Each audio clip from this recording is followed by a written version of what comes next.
রাধে রাধে বন্ধুরা, জয় গৌর জয় নিতাই। আজকে আবার একটা নতুন ভিডিও নতুন ব্লগে তোমাদের সঙ্গে দেখা। যাই হোক, আমি আজকে একটুখানি পোলাও করছি। যাই হোক, তোমরা তো সবাই বাড়িতে পোলাও করো, কিন্তু তোমরা তোমাদের মতন করো। আমি কিভাবে করি সেটা তোমাদের সঙ্গে একটু শেয়ার করছি। এই দেখো, কড়াইতে চাল এখনো আমি ধুইনি, শুকনো কড়াইতে চালটাকে একটু নেড়ে নিচ্ছি। চালটাকে একটু এইভাবে যদি নেড়ে নাও না, তাহলে একটা জিনিস হয় কি বলতো, পোলাওটা খুব ঝরঝরে হবে।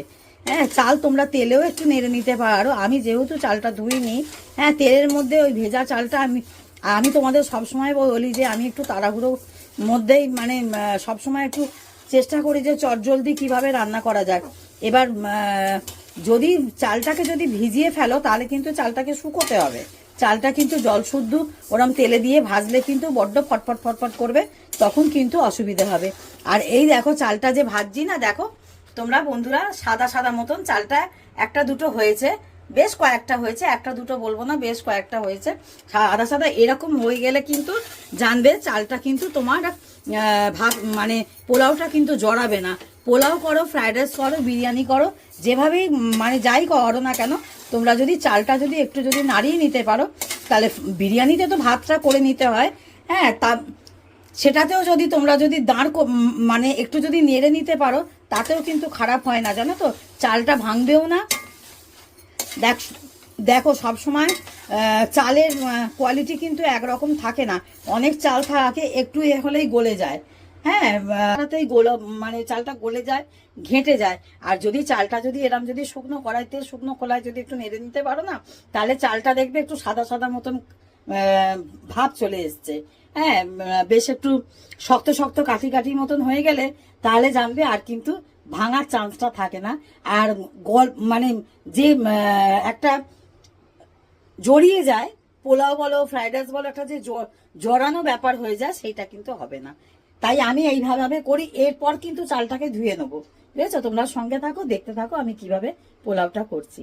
সবটা একদম ডাইরেক্ট দেখাতে পারছি না, যেহেতু আমি হাতে ধরে ভিডিও করি। তোমাদের সব ভিডিওতেই আমি বলে থাকি, হ্যাঁ, মোটামুটি যে আমি হাতে ধরে ভিডিও করি বলে আমি তোমাদের পুরোটা তুলে ধরতে পারি না। আমার সেরকম পরিস্থিতি নয় যে ক্যামেরা স্ট্যান্ড করা যাবে রান্নাঘরের মধ্যে, যার জন্য আমি সবটা একবারে তুলে ধরতে পারি না। তোমরা সঙ্গে থাকো, আমি পরপর কিভাবে করছি সেইটুকু তোমাদের সামনে তুলে ধরছি, তোমরা দেখো। আর কিছু একটা কমেন্ট করো, তাহলে ভালো লাগবে। দেখো বন্ধুরা, পোলাও বসিয়ে দিয়েছি আমি। চাল জল দিয়ে ভালো করে ধুয়ে নিয়েছি, ধুয়ে চালটাকে বসিয়ে দিয়েছি। আর তোমরা সকলেই জানো আমি যতটা চালের ততটা জল মাপ করে দিতে হয়। এক বাটি চালের ডবল জল, 2 বাটি জল। যেহেতু আমার 3.5 বাটি মতন চাল ছিল, সেহেতু আমি আমাকে মাপ করেই জলটা দিতে হয়েছে। এক বাটির মাপের কিন্তু 2 বাটি করে জল লাগে। হ্যাঁ, এবার চালের ওপরেও কিছুটা নির্ভর করে।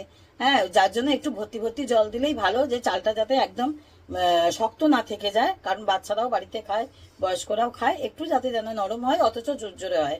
যে প্রসেসটা তোমাদের বললাম, এই প্রসেসে তোমরা করে দেখো, ফ্রাইড রাইস পোলাও এগুলো করে দেখো, দেখবে চাল একদম কিন্তু, বা ভুনা খিচুড়িতেও কিন্তু অনেকে কিন্তু এইভাবে কিন্তু করে।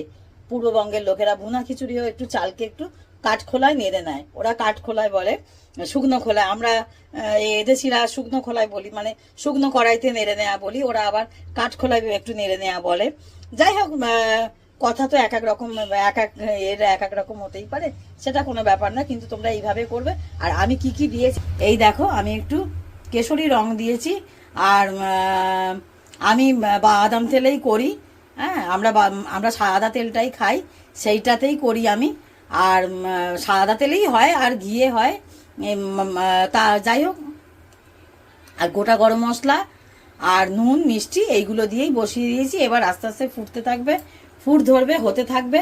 তোমরা সঙ্গে থাকো, দেখতে থাকো। করতে তো অনেকটাই সময় লাগে, সেই সময় সাপেক্ষ ব্যাপার, সবটাই তোমরা জানো। এটা হতে থাকুক, এটা কতটা কি হলো তোমাদের সঙ্গে শেয়ার করব। শেষ পর্যন্ত থেকো, ভিডিও শেষ পর্যন্ত থেকো। আমি লাস্ট অবধি দেখাবো যে পোলাওটা কেমন দেখতে হলো বা কিভাবে শেষ করলাম। ঠিক আছে, তোমরা সাথে থাকো। পোলাওটা আমার মোটামুটি হয়ে এসছে, তোমাদেরকে একটু দেখিয়ে দিই। কড়াইতেই রেখেছি এখন, সবে মাত্র কাজু কিশমিশটা দিয়ে দিয়েছি। এই দেখো, তোমাদের একটু দেখাই যে এইভাবেই আমি করি।